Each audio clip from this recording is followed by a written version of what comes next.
et la détermination surpassent toujours l'avantage matériel. Il lit Blackstone avant même de savoir ce qu'est un tribunal. Il répète des discours de Cicéron devant un arbre, comme s'il plaidait devant un jury. Il n'a pas d'école, il se crée sa propre école. Mais la vie lui enseigne vite la dureté du monde. À 14 ans, la guerre d'indépendance éclate autour de lui. Il devient courrier pour les milices locales, galopant des kilomètres à travers les bois, portant des messages vitaux sous le feu des Britanniques. Un jour, il traverse une rivière glacée.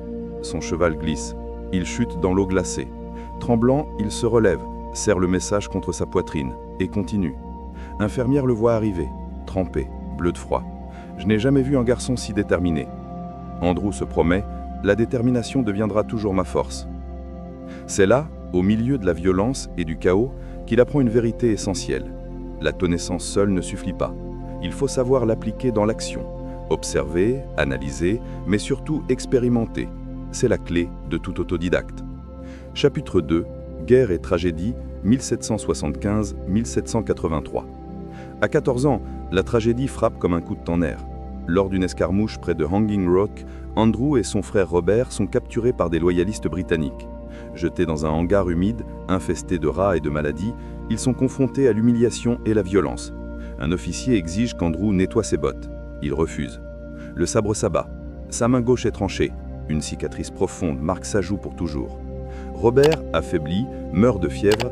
Elizabeth négocie leur libération, mais le choléra l'emporte avec Robert. Andrew, orphelin complet à 14 ans, enterre sa famille avec ses mains ensanglantées. Il n'a plus rien. Pas de maison, pas d'argent, pas de futur. Il dort dans les bois, fouille les tombes pour survivre, vole du pain. Mais loin de briser son esprit, ces tragédies le poussent à se surpasser. Chaque soir, seul sous les étoiles, il répète les stratégies militaires qu'il a vues.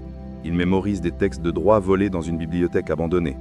Il répète à voix basse des plaidoiries imaginaires. « Si je survis, je ne serai plus jamais faible », jure-t-il.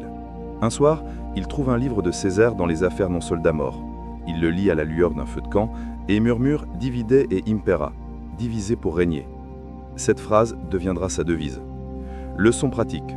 La vie vous mettra face à des situations que vous ne pouvez pas contrôler.